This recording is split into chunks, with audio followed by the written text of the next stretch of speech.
מכסף שמרוויחים צריך להפריש מעשר, או שצריך להפריש מעשר גם מכסף שמקבלים במתנה. La question d'aujourd'hui c'est celle-là. Est-ce que c'est uniquement de l'argent que l'on gagne que l'on doit prélever les 10%, ou bien même de l'argent que nous avons reçu en cadeau? Réponse: à mitzvah la tête maaser ksafim hala al kol kesef shemagia le adam. La mitzvah de donner la dîme de son argent, elle tombe sur tout argent qui parvient à un homme. Ben kesef shekibel birusha, que ce soit un argent que ce bonhomme a reçu en héritage, au kesef shirviyar bemaskoret, ou que ce soit cet argent qui est son salaire, au misrar ou bien de son commerce, au kesef shekibel bematana, ou un argent qu'il a reçu en cadeau, mikrovim de proches, au haverim ou de la part d'amis, ou bien me'anekim chez Goufim shonim me'anekim, ou bien des bourses accordées par différents organismes, au pitsuyim be'et sium avodato, ou bien des primes de fin de carrière.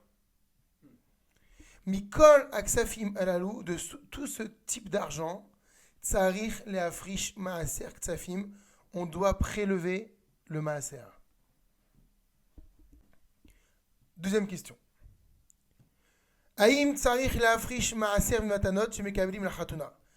Est-ce qu'on doit prélever le maaser des cadeaux que l'on reçoit en mariage? Quelle différence y aurait-il avec la question qu'on a posée avant? C'est qu'ici, j'ai dit maaser mi matanot. En fait, ce n'est pas les enveloppes. Est-ce que je dois donner 1/10 des cadeaux que j'ai reçus? C'est-à-dire que si j'ai reçu pour 30 000 euros de cadeaux, mobilier, électroménager, est-ce que je dois donner 10% de la valeur de ces cadeaux? Yesh Sovrim, il y en a qui pensent, sous-entendu, qu'il y en a qui pensent et d'autres qui pensent. Et on va voir comment la lacha va trancher. Yesh Sovrim, certains pensent, chez Gam Mishikibel Matana Shavot Kesef, Kemo le Machal Mekarer, Tsarich la tête Maaser Mishaviav la Tzedaka. Ça, c'est Rabbi Shlomo Zalman Auerbach qui dit que celui qui reçoit un cadeau, et donc ce cadeau, il a une valeur d'argent, il a une valeur, et bien, comme par exemple un frigo, il doit donner 10% de la valeur de ce frigo à la tzedaka. Aval, aora'a, mekobelet, mais l'enseignement que l'on a tous accepté au niveau de la lacha, sherak, mikesef, tsarich, lafrish, maaser, ce n'est que de l'argent que l'on doit prélever le maaser.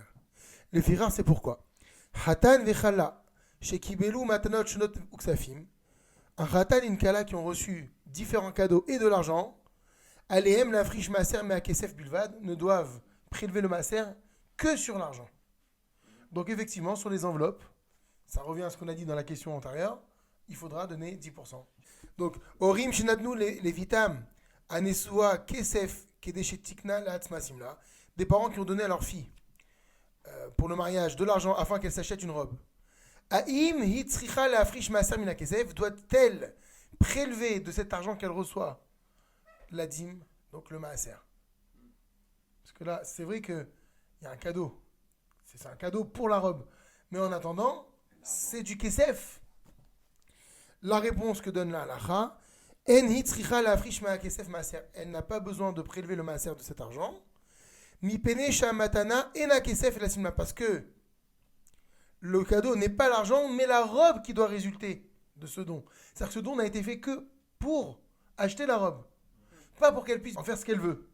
Ve'i misher odef, s'il reste de la monnaie, et que l'intention des parents, c'est qu'elle puisse utiliser cette monnaie katov be'enia comme bon lui semble, alors tafrish me'aodef maaser, elle devra prélever 10% de la monnaie restante. Garde la monnaie, ça veut dire fais ce que tu veux avec. Ah, donc c'est plus un cadeau, c'est de l'argent. Tout ce qui vient chez moi en tant qu'argent, je dois prélever 10%. Vechen orim shaozrim leyaldem bekinyat dira. Il en va de même pour des parents qui aident leurs enfants à acheter un appartement.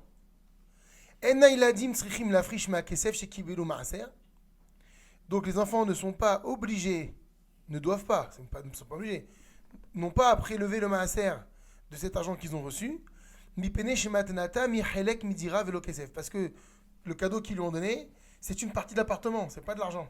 Un appartement, il fait 1 million. Voilà, mon fils, on t'offre 200 000 euros pour que tu puisses faire l'apport. Donc 200 000 euros est égal à l'appartement, à une partie, à un cinquième de l'appartement. Donc qu'est-ce qu'il reçoit le bonhomme? Un cinquième de l'appartement. Il n'y a pas de maaser sur ça. Bien sûr. Parce que tout l'argent est destiné à l'appartement, comme la robe. Sheila, question. Yeladim, chez Mekabeli Morem Demekis. Des enfants qui reçoivent de leurs parents de l'argent de poche. Aïm Aleem la frichme maaser. Est-ce qu'il leur incombe l'obligation de prélever le maaser? Im notnin na yelet demekis. Si on donne de l'argent à un enfant, de l'argent de poche, mashma, qu'est-ce que cela sous-entend? Chez Egial et Chinour, qu'il est arrivé en âge d'être éduqué. On ne va pas donner de l'argent de poche à un enfant de 3 ans. Donc forcément, c'est que c'est un enfant qui a une certaine maturité.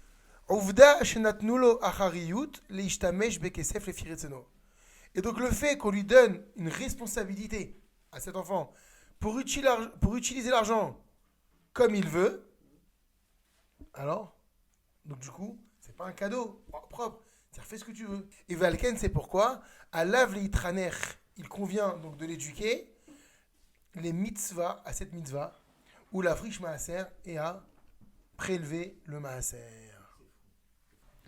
Ve'av shaorim, et bien que les parents, kvar ifrishu maaser mina kesef, bet shikibelu, et bien que les parents ont déjà, eux, déduit le maaser lorsqu'ils ont reçu cet argent, donc en fait, finalement, l'enfant qui s'y va faire, il va prélever le maaser d'une somme dont le maaser a déjà été prélevé.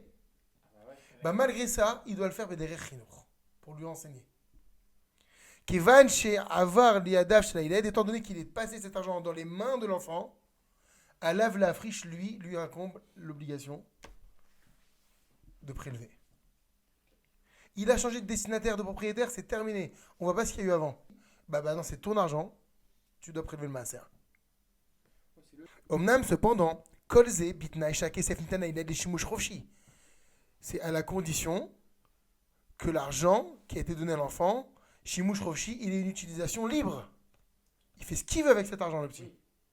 Avali maorim natnulo kesef. Mais si maintenant les parents lui ont donné cet argent, avon nesiot pour un voyage, au kinyat beged pour acheter des vêtements, au marchir messieurs ou des appareils, quels qu'ils soient, en sarich la friche menu maaser, il n'aura pas à prélever le maaser de cet argent. Parce que du coup, c'est un cadeau cet argent. C'est comme s'il avait donné un cadeau. Et sur un cadeau, on ne prélève pas. Comme le cas de la robe. Vera kivnisha rodef, c'est seulement s'il reste de la monnaie. Vehaorim maskimim, et que les parents sont d'accord. Chez Bena mishtameshbo kirtono, que l'enfant fasse ce qu'ils veulent de cette monnaie. Yafrish ma'odef maaser, alors comme on a dit tout à l'heure, il prélèvera le maaser de la monnaie restante. Question. Aïm hayal tsarich la afrish maaser me'akesef shiu mekabel ma'atzava. Est-ce qu'un soldat de Tzahal doit prélever le maaser de l'argent qu'il reçoit de la part de l'armée? Réponse. Ken, oui. Et là, im ken, à moins que, ou ani, il soit pauvre, ce soldat. Chez chaserim lo tzrichim bisissim. C'est-à-dire quoi, pauvre? Rappelez-vous de la définition d'un pauvre. C'est quelqu'un à qui il manque les besoins primaires. Donc aussi bien au niveau alimentaire qu'au niveau vestimentaire qu'au niveau mobilier. Et dans ce cas-là, chez Azou Patour Ma'afrachat Maaser, il sera dispensé du prélèvement du Maaser. Parce que c'est Misa des Rabanan. On a dit Misa des Rabanan, quand quelqu'un il n'a pas de quoi donner, il est dispensé. C'est pour ça que c'était important de savoir si le Maaser il était Midoraïta ou Midirabanan. Et la majorité des décisionnaires ont dit que c'était Midirabanan. Question. Aïm tsarich la frish Maaser mima'anak leda au katsevet iladim. Oshem no'adou la iladim. Est-ce qu'il faut prélever le Maaser de la prime de grossesse ou bien de l'allocation familiale, il a dit des enfants, ce qu'on perçoit de l'État parce qu'on a des enfants, Baruch Hashem, ou bien de tout ce qui est destiné aux enfants. Est-ce qu'il faut prélever la dîme de tout ça? Réponse. Kevan shem yuadim les shimush chofshi. Étant donné que ces primes ou ces allocations, elles sont destinées à une utilisation libre, c'est-à-dire que la CAF, elle ne va pas t'imposer, c'est une aide, mais elle ne va pas t'imposer à utiliser cet argent comme bon lui semble à elle. Kirtan Haorim, c'est comme le cas des parents qui donnaient donc de l'argent de poche à leur enfant. Quand c'est dans Bishimush Roshi pour une utilisation libre, Tsarich la friche même maaser, il faut prélever le maaser. C'est-à-dire que si la bourse, elle est faite pour, je sais pas moi, pour payer son logement étudiant et ses livres, On est tranquille là. et le reste, bah, le reste qui lui reste, la monnaie, Ah oui, la monnaie. c'est la monnaie. La monnaie doit prélever le maaser, c'est comme un cadeau. Oui. Donc le bonhomme, il reçoit 300 euros, mais ces 300 euros, il n'en a pas vraiment besoin pour payer. Donc la partie qu'il va utiliser de façon libre, il devra donner le maaser. Mais si maintenant on a affaire à quelqu'un qui a besoin de ces 300 euros, et ces 300 euros, il va les utiliser pleinement pour son loyer, il ne donnera pas le maaser dessus. C'est ça qu'on veut dire. Donc vous comprenez, quand on dit qu'il faut garder, il faut avoir un carnet et noter. Donc effectivement, ici, pour récapituler ce cas des allocations ou bien des primes que l'on peut recevoir, ça va être relatif à chacun. Si cette prime, elle m'est utile pour ce pourquoi elle m'a été donnée, alors effectivement, je ne prélève pas le maaser dessus. Mais maintenant, si sur cette prime, il y a une partie dont j'ai besoin, eh ben, sur ce besoin-là, je n'aurai pas à prélever le maaser.